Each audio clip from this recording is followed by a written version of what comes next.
Merek SMK merupakan suatu merek mobil yang kontroversial. Banyak orang menyebutnya sebagai kendaraan politik. Pada video ini kami akan membahas SMK Bima, yakni suatu produk dari merek SMK yang akhirnya diproduksi massal walaupun sebetulnya tidak massal-massal amat. Namun kami akan berusaha meminimalisir pembahasan mengenai unsur-unsur politiknya. Kami akan berusaha menganggap sebagai produk otomotif saja. Merek SMK jika ditelusuri ternyata sudah cukup panjang sejarahnya, dimulai dari sekitar tahun 2007. Saat itu suatu bengkel body repair bernama Kiat Motor di daerah Klaten, Jawa Tengah yang dimiliki oleh Pak Sukiat membuka kesempatan bagi siswa-siswa SMK untuk melakukan kerja praktek atau magang. Saat itu Pak Sukiat iseng, siswa-siswa tersebut diperintahkan untuk membongkar seekor Toyota Corona sampai tersisa sasisnya saja. Kemudian dibuat bodi yang benar-benar baru yang bentuknya terinspirasi dari Toyota Land Cruiser Prado. Walaupun ini cukup ekstrim, yakni mengubah sedan menjadi SUV, ternyata mereka berhasil. Mobil tersebut kemudian diberi nama Kiat SMK yang merupakan simbol kerjasama Pak Sukiat dengan siswa-siswa SMK. Kemudian semakin lama semakin banyak sekolah SMK di sekitar Klaten dan Surakarta yang mengirimkan siswa-siswanya untuk kerja praktek di bengkel Kiat Motor. Mereka pun akhirnya menciptakan berbagai macam mobil yang bentuknya aneh-aneh. Namun entah mengapa lama-kelamaan mobil-mobil yang mereka ciptakan bentuknya malah jadi mirip mobil-mobil produksi Tiongkok. Walaupun mereka pernah mengatakan bahwa bodi mobil-mobil tersebut diciptakan dengan cara manual, yakni dikenteng. Beberapa produk yang sempat terkenal diantaranya Kiat SMK Raja Wali yang bentuknya mirip Cherry Tiggo, Kiat SMK Digdaya yang bentuknya mirip Hyundai Lion, dan Kiat SMK Bima yang bentuknya mirip Cherry Transcape. Mobil-mobil ini kemudian semakin terkenal pada Januari 2012 ketika 2 unit Kiat SMK Raja Wali dipinjamkan ke pemerintah kota Surakarta untuk dijadikan mobil dinas wali kota dan wakil wali kota. Namun hal ini hanya berlangsung sebentar, bahkan ada yang mengatakan bahwa mobil-mobil tersebut hanya dipakai selama beberapa hari saja. Hal ini karena mobil-mobil tersebut belum melewati tahap uji tipe sehingga belum ada surat-suratnya. Mobil SMK Raja Wali tersebut kemudian dibawa ke Tangerang untuk melakukan uji tipe tapi tidak lulus karena emisi knalpotnya tidak memenuhi standar knalpot Euro 2. Setelah dilakukan beberapa penyempurnaan selama beberapa bulan, akhirnya mobil tersebut dites ulang dan akhirnya lulus, sehingga bisa dibuatkan surat-surat seperti BPKB dan STNK dengan merek SMK.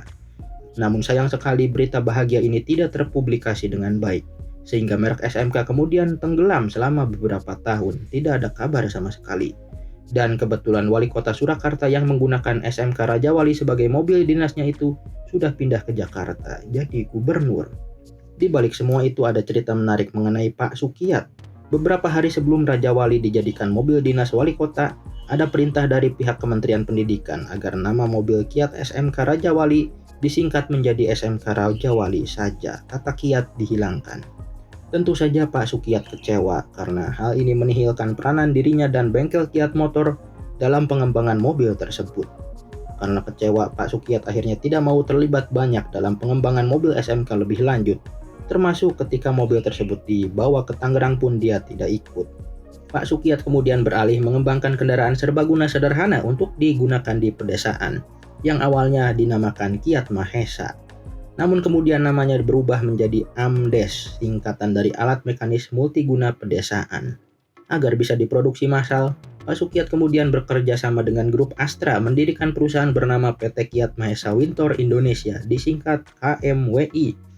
Awalnya makhluk ini direncanakan untuk diproduksi di 2 pabrik, yakni di Bogor di pabrik milik grup Astra dan di Klaten di pabrik yang dikelola oleh Pak Sukiat. Namun rencananya akhirnya berubah. Makhluk ini hanya diproduksi di Bogor saja, sedangkan produksi di Klaten dibatalkan karena biaya pengiriman komponen ke Klaten dianggap terlalu mahal. Anehnya kemudian nama perusahaannya juga berubah menjadi PT Kreasi Mandiri Wintor Indonesia. Nama Kiat kembali dihilangkan. Kembali ke cerita tentang SMK. Selama beberapa tahun SMK tidak mendapat publikasi, namun ternyata pada periode tersebut beberapa mobil SMK yang lain bisa lulus uji tipe juga. Salah satunya SMK Bima yang mirip Cherry Transcape itu. Makhluk ini menggunakan mesin bensin berkapasitas 1100 cc dan daya angkut maksimalnya adalah 750 kg. Pada tahun 2019, beberapa jurnalis sempat meliput salah satu unit mobil ini yang dijadikan kendaraan operasional oleh salah satu sekolah SMK di Surakarta. Saat itu mobil tersebut sudah menempuh jarak sekitar 300.000 km dan kondisinya masih cukup baik. Namun anehnya pihak SMK sendiri menyatakan bahwa mencari spare partnya agak susah, sehingga harus mencari persamaan dengan mobil-mobil merek Jepang. Jika tidak ada persamaannya, maka harus melakukan akal-akalan dan sedikit modifikasi. Ini heran, kenapa dulu bisa bikin mobilnya tapi sekarang tidak bisa bikin spare partnya? Merek SMK kemudian muncul lagi di media massa ketika perusahaan pemegang merek SMK yakni PT Solo Manufaktur Kreasi mendirikan suatu pabrik. Pabrik tersebut tidak berada di Solo tapi berada di wilayah Boyolali yang jaraknya sekitar 18 km ke pusat kota Solo. Ya, kalau begitu harusnya namanya BMK, Boyolali Manufaktur Kreasi, tapi ya terserah. Pabrik tersebut diresmikan pada September 2019 oleh Presiden Indonesia yang sebelumnya pernah jadi Gubernur Jakarta, yang sebelumnya pernah jadi Wali Kota Surakarta, yang pernah memakai SMK Raja Wali sebagai mobil dinas selama beberapa hari. Mengenai PT Solo Manufaktur Kreasi, ini merupakan perusahaan swasta biasa. Sudah tidak ada hubungannya sama sekali dengan sekolah SMK, walaupun konon mereka masih bisa menerima jika ada siswa yang ingin kerja praktek di sana. Logonya juga beda.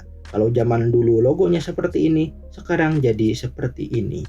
Bersamaan dengan peresmian pabrik di Boyolali tersebut, SMK Bima mulai diproduksi massal. Namun SMK Bima yang ini beda dengan SMK Bima yang dulu diproduksi oleh murid-murid SMK. Juga walaupun mereka bilang SMK Bima yang baru ini diproduksi massal, sebenarnya tidak massal-massal amat. Mayoritas malah dijual ke instansi pemerintah untuk dijadikan kendaraan operasional. Masyarakat umum hanya diberikan satu akses untuk membeli mobil ini, yakni dengan mengisi formulir yang disediakan di website resminya, yang entah benar-benar berfungsi atau tidak. SMK Bima yang katanya diproduksi massal ini memiliki dua varian, yakni yang bermesin 1200 cc dan yang bermesin 1300 cc. Namun yang membuat kami sangat heran adalah perbedaan kedua varian tersebut tidak hanya di mesin, bodinya juga benar-benar berbeda dan bahkan kami curiga sasisnya juga beda. Sehingga bisa dibilang Bima 1200 cc dan Bima 1300 cc sebenarnya adalah dua makhluk yang benar-benar berbeda dan tidak ada persamaan komponen sama sekali. Ini aneh, kalau begitu kenapa keduanya sama-sama dinamai Bima? Menurut kami kalau keduanya benar-benar berbeda, sebaiknya namanya juga agak dibedakan.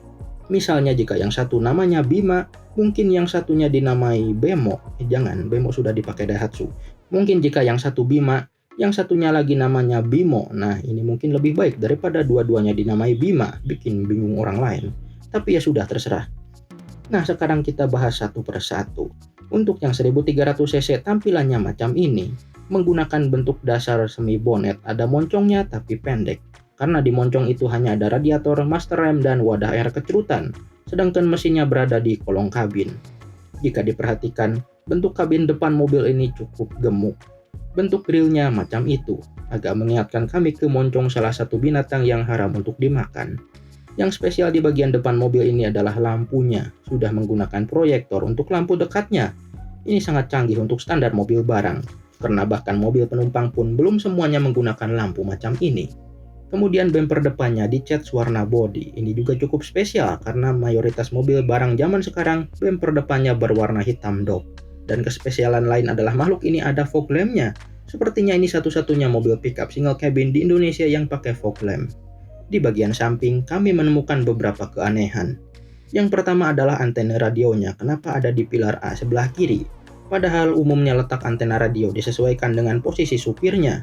Sehingga jika posisi setirnya ada di kanan, maka harusnya antena radionya di kanan juga. Yang membuat hal ini jadi tambah aneh adalah di brosurnya antenanya sudah di kanan. Heran kenapa di mobil aslinya malah di kiri antena radionya. Kemudian handle pintunya menggunakan model betot macam itu yang juga tidak lazim digunakan di mobil barang. Di fender depannya ada lampu sen seperti mobil-mobil zaman dulu.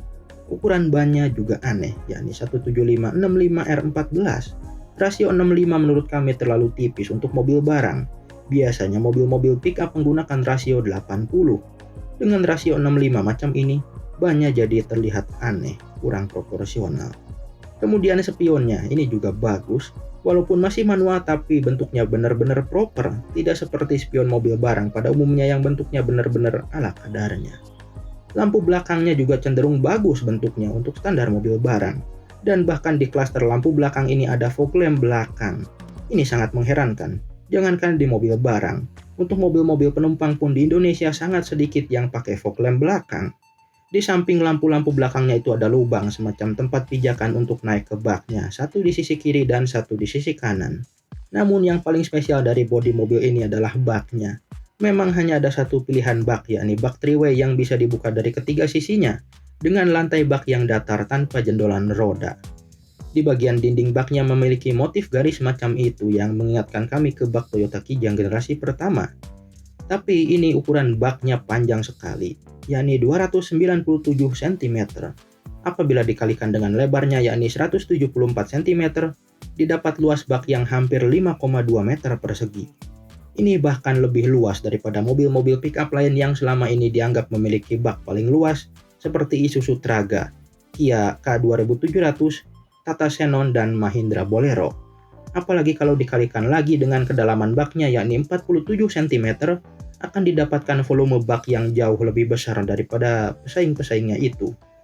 Namun sayang sekali, spesifikasi resminya menyatakan bahwa daya angkut maksimal SMK Bima 1300 ini tidak sampai 1 ton, hanya 950 kg saja. Ini kalah dari pesaing-pesaingnya yang kami sebutkan tadi yang bisa angkut barang dengan bobot di atas 1 ton, bahkan Isuzu Traga itu daya angkutnya 1,5 ton. Mungkin ini dipengaruhi juga oleh kekuatan mesin yang terbatas. Makhluk ini menggunakan mesin yang entah dari mana, brosurnya hanya mencantumkan mesin 1,3 L DOHC 16 valve berkapasitas 1298 cc yang mengeluarkan tenaga sebesar 63 kW. Ini aneh, kenapa satuannya pakai kilowatt yang tidak lazim digunakan untuk menggambarkan tenaga mesin di Indonesia. Di sini biasanya pakai PS atau HP. Jika diterjemahkan, 63 kW itu setara dengan 86 PS atau 84 horsepower, yang entah diraih di RPM berapa karena tidak dicantumkan pada brosurnya ini. Sedangkan torsi maksimalnya adalah 105 Nm. Nah, ini satuannya cukup normal, yang juga tidak dicantumkan dapat muncul di RPM berapa.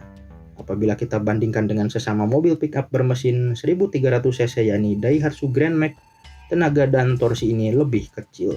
Daihatsu Grand Max 1300 cc mampu mengeluarkan tenaga maksimum 88 PS dan torsi maksimum 11,7 kg yang setara dengan 115 Nm. Jadi sepertinya SMK Bima 1300 ini cocok digunakan untuk mengangkut muatan yang ukurannya besar tapi bobotnya ringan, misalnya untuk angkut kasur atau angkut kerupuk. Mengenai desain interiornya, mobil ini juga sangat bagus jika dipandang dari standar mobil barang. Joknya sangat proper seperti mobil penumpang dan ada headrestnya. Tidak seperti mobil barang pada umumnya yang sangat tipis tanpa headrest dan menyampung dari ujung kiri ke ujung kanan. Pada SMK ini, joknya terpisah karena ada konsol tengah di antara supir dan penumpang dan tuas persmelang dan rem tangannya ada di konsol itu. Namun memang desain seperti ini mengakibatkan kapasitasnya hanya muat 2 orang, tidak bisa muat 3 orang seperti mobil barang pada umumnya. Bentuk setirnya juga bagus, menggunakan palang 3 yang dipasangi logo SMK yang seperti itu yang lagi-lagi terlihat bagus. Instrumen clusternya juga tidak seperti mobil barang, terdiri dari 2 bulatan, yang kiri untuk speedometer dan yang kanan untuk tachometer. Di tengahnya ada layar LCD yang menampilkan suhu mesin, volume BBM, odometer, dan trip meter. Ini agak mengherankan untuk sebuah mobil barang, karena mobil barang pada umumnya bahkan tidak punya tachometer. Di kanan setirnya ada tombol untuk fog lamp depan dan fog lamp belakang, dan beberapa tombol kosong. Anehnya terdapat sebuah tombol kosong bulat yang sangat cocok jika dijadikan tempat untuk start stop engine button. Di tengah dashboardnya ada head unit yang bentuknya terintegrasi dengan dashboardnya. Di sebelah kiri dashboardnya ada suatu tambalan yang desainnya seperti tempat untuk airbag, tapi ternyata bukan. Mobil ini tidak ada airbagnya. Kami jadi heran kenapa di sana ada cetakan seperti itu dan itu juga bukan merupakan tempat penyimpanan karena tidak bisa dibuka. Glove box-nya sendiri ada di bagian bawahnya. Kemudian tidak seperti pickup-pickup lain yang kisi-kisi di dashboardnya hanya mengalirkan udara dari luar saja. Pada makhluk ini ada kipasnya jadi bisa meniupkan angin. Bahkan juga ada pengaturan arah anginnya. Bisa diatur dari saklar-saklar di tengah dashboard yang bentuknya juga terlihat bagus. Namun anehnya mobil ini tidak dilengkapi dengan AC, malah dilengkapi dengan heater. Ini sebenarnya tidak masuk akal. Kemudian lampu baca di plafon juga bentuknya bagus, tidak seperti lampu plafon untuk mobil barang yang biasanya asal bisa nyala saja. Walaupun jika diingat-ingat bentuk lampu plafon di SMK Bima ini mirip dengan yang ada di minibus-minibus produksi karoseri tahun 90-an. SMK Bima 1300 ini sepertinya hampir semuanya dijadikan mobil operasional instansi pemerintah, dan ada beberapa unit yang disumbangkan ke sekolah SMK baik untuk operasional maupun untuk bahan praktek. Sepertinya tidak ada yang dimiliki oleh perseorangan sama sekali. Nah, untuk versi 1200 cc-nya bentuknya macam ini. Ya, ini memang sama-sama semi bonet dengan tampilan yang gemuk juga, tapi beda total dengan yang versi 1300 cc. Yang ini bempernya warna hitam dop dan tanpa fog lamp. Ini lebih wajar untuk mobil pickup. Tapi headlampnya tetap pakai proyektor.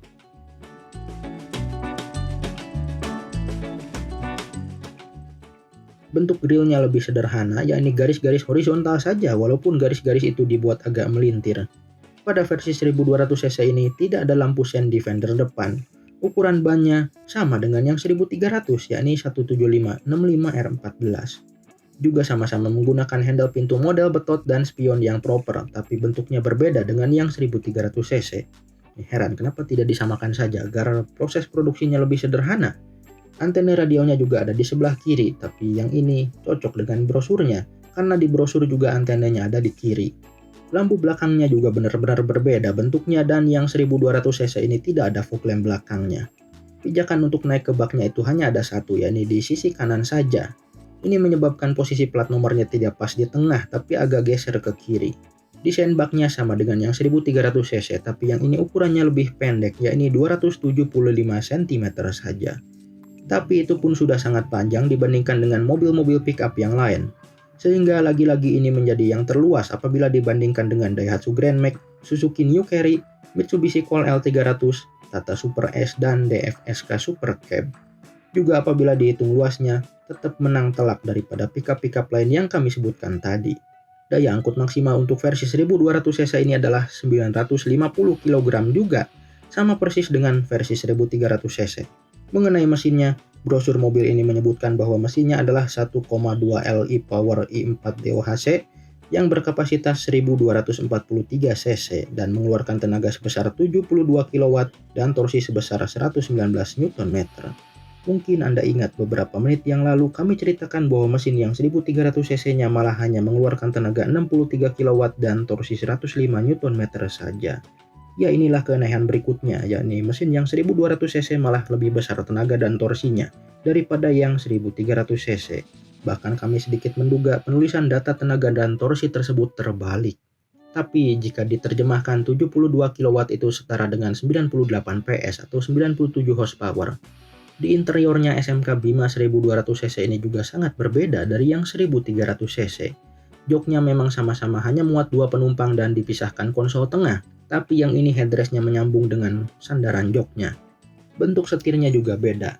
Yang ini palang 4 dan logo SMK-nya hanya dicetak emboss begitu saja ke tombol klaksonnya, jadi lebih sederhana. Instrumen klasternya sama-sama terdiri dari 2 bulatan dengan layar LCD di tengahnya, tapi bentuknya berbeda. Hal yang aneh di sini adalah penempatan tuas lampu dan tuas wipernya terbalik. Pengaturan lampu ada di tuas kiri setir, sedangkan pengaturan wiper ada di tuas yang kanan. Jadi seperti mobil-mobil Eropa. Ini aneh, karena posisi terbalik ini hanya terjadi di SMK Bima yang 1200 cc. Sedangkan yang 1300 cc posisinya normal. Tuas lampu di kanan dan tuas wiper di kiri. Kemudian bentuk dashboardnya ini juga benar-benar berbeda.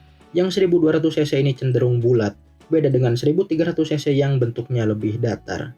Termasuk bentuk kisi-kisi udara yang di ujung kiri dan kanan dashboard juga bentuknya bulat-bulat, walaupun yang di bagian tengah bentuknya tetap persegi. Pengaturan blowernya terletak di tengah dashboard menggunakan puter-puteran kompor macam ini. Dan walaupun pengaturan arah anginnya sama-sama lengkapnya, di versi 1200 cc ini tidak ada heater, walaupun tetap tidak ada AC juga. Jadi yang ini benar-benar hanya kipas blower saja. Tapi memang menurut kami lebih baik begini karena heater sangat jarang dipakai di Pulau Jawa, jadi mubazir. Versi 1200 cc ini juga menggunakan head unit yang terintegrasi ke dashboard, tapi head unit yang ini terintegrasi juga dengan speakernya. Ini aneh. Di sebelah kiri dashboard juga ada cetakan untuk tempat airbag yang juga tidak digunakan. Namun bedanya di sini ada 2 level tempat penyimpanan. Ada tempat penyimpanan terbuka dan glove box yang tertutup. Lampu plafon untuk versi 1200 cc ini juga jauh lebih sederhana, jadi terlihat normal untuk standar mobil pickup. Versi 1200 cc ini selain menjadi kendaraan operasional instansi pemerintahan, juga ada beberapa unit yang dimiliki oleh perseorangan. Salah satunya dimiliki oleh mantan Menteri Perhubungan. Bahkan ada pula yang dimodifikasi oleh karoseri dengan mengganti baknya menjadi box. Keanehan lain dari kedua tipe SMK Bima tersebut adalah harganya sama. Ini aneh, kenapa bisa sama padahal yang 1300 cc itu lebih besar bodinya dan lebih komplit fiturnya daripada yang 1200. Pada tahun 2019, saat pertama kali diluncurkan, konon harga keduanya adalah 95 juta rupiah untuk kondisi off the road. Sedangkan pada 2021 harga keduanya sudah naik menjadi 101 juta rupiah. Banyak pihak yang menyebutkan bahwa kedua spesies SMK Bima tersebut adalah rebadge dari mobil Tiongkok. SMK Bima 1200 diduga merupakan rebadge dari Chang'an Star, sedangkan Bima 1300 diduga merupakan rebadge dari Jinbei T30. Namun pihak PT SMK membalas tudingan ini dengan mengatakan bahwa kedua spesies Bima tersebut memiliki kandungan lokal 60%. Bahkan mereka menyebutkan pula vendor-vendor dalam negeri yang menyuplai komponen bagi mobil-mobil ini, yang sebagian diantaranya memang sudah sejak lama menjadi vendor untuk perakitan mobil-mobil merek lain juga. Jadi sebetulnya mana yang benar? Apakah mobil ini merupakan hasil rebadge atau memang produksi dalam negeri? Menurut kami, bisa jadi dua-duanya benar. Begini, istilah rebadge atau badge engineering memiliki spektrum makna yang luas dan tidak ada batas-batasan yang benar-benar baku kapan suatu produk bisa dianggap sebagai rebadge. Kami berusaha membagi kasus rebadge ini menjadi beberapa kategori. Walaupun memang kategorisasi ini merupakan pandangan pribadi kami saja, bukan patokan yang baku. Tipe pertama adalah rebadge yang benar-benar sama persis, hanya beda logo dan aksesoris-aksesoris saja. Bodi dan mesinnya sama, bahkan biasanya mereka diproduksi di pabrik yang sama.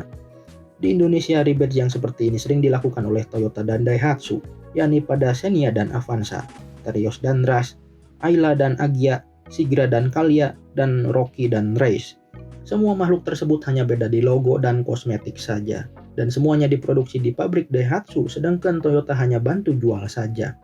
Selain itu, di kategori ini ada pula Nissan Livina yang sebenarnya adalah mobil yang sama dengan Mitsubishi Expander, dan itu juga diproduksi di pabrik yang sama, yakni pabriknya Mitsubishi.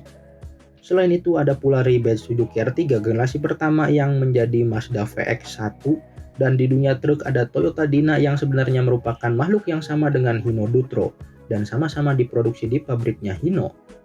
Rebadge kategori kedua adalah penggunaan bodi yang sama, namun ada perbedaan di komponen yang vital, terutama di mesin. Contohnya adalah Mitsubishi Colt L300 dengan Isuzu Bison.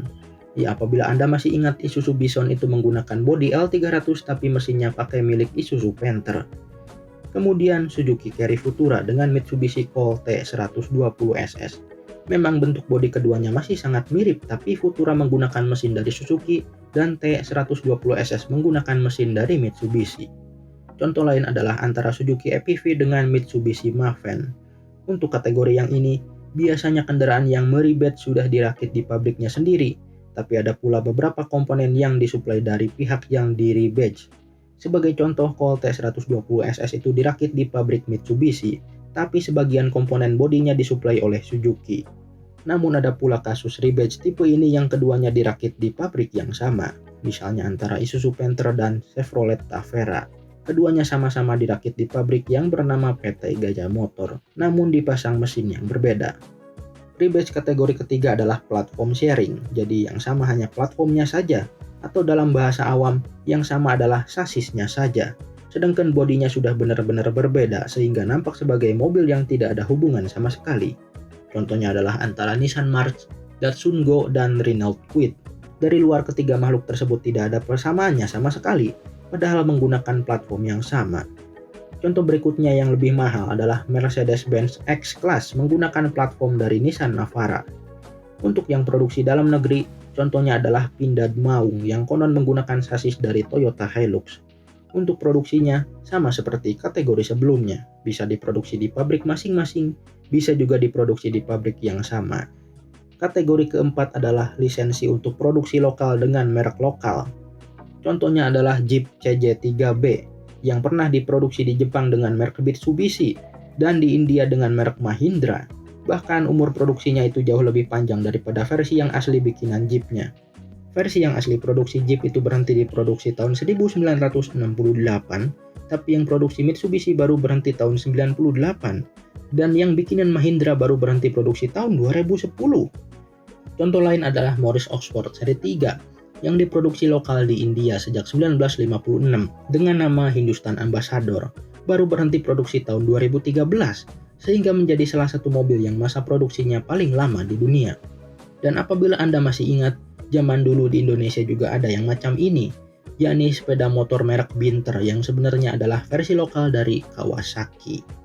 Nah, menurut penerawangan kami, SMK ini merupakan rebatch yang kategori terakhir, yakni produksi lokal dengan merek lokal dan vendor-vendor lokal, namun masih menggunakan desain dasar dari versi aslinya. Tapi ini hanya tebakan pribadi kami saja. Ada kemungkinan salah juga karena yang tahu kondisi aslinya hanya orang-orang dalam PT SMK saja. Yang jelas pada awal 2021, seorang jurnalis yang cukup senior berusaha menghubungi PT SMK karena ingin pinjam unit tesnya. Bahkan jika tidak ada unit tes, dia mau beli satu untuk sekedar coba-coba. Akhirnya dia dipinjami satu unit Bima 1300 cc untuk dites. Karena ternyata stok SMK Bima baik yang 1200 maupun yang 1300 sudah habis terjual sehingga dia tidak bisa beli. Kenapa stoknya bisa habis? Karena ternyata pabrik SMK yang di Boyolali itu sudah lama berhenti produksi karena wabah penyakit. Dan sampai saat video ini dibuat, sama sekali belum ada kabar yang menyatakan bahwa pabrik tersebut sudah mulai beroperasi lagi. Jadi kemungkinan besar memang saat ini pabrik tersebut masih tutup sehingga Anda yang ingin punya mobil ini masih harus menunggu entah sampai kapan. Padahal jika dikembangkan lebih lanjut, mobil ini sebetulnya memiliki potensi yang baik. Memang masih perlu beberapa penyempurnaan. Kami menyarankan agar Bima 1200 dan Bima 1300 menggunakan basis yang sama saja agar mempermudah proses produksi dan distribusi spare part-nya. Juga SMK harus membuat dealer yang banyak setidaknya di kota-kota besar untuk memudahkan masyarakat umum yang mau beli mobil ini.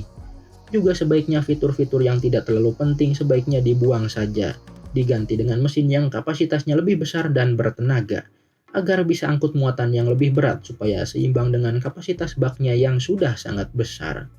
Seperti biasa, video ini kami akhiri dengan menampilkan spesifikasi teknis. Namun untuk mobil ini tidak bisa selengkap biasanya karena sama sekali tidak tersedia spesifikasi yang lebih detail. Satu-satunya sumber informasi adalah brosur yang ditampilkan di websitenya itu. Akhir kata, terima kasih telah menonton.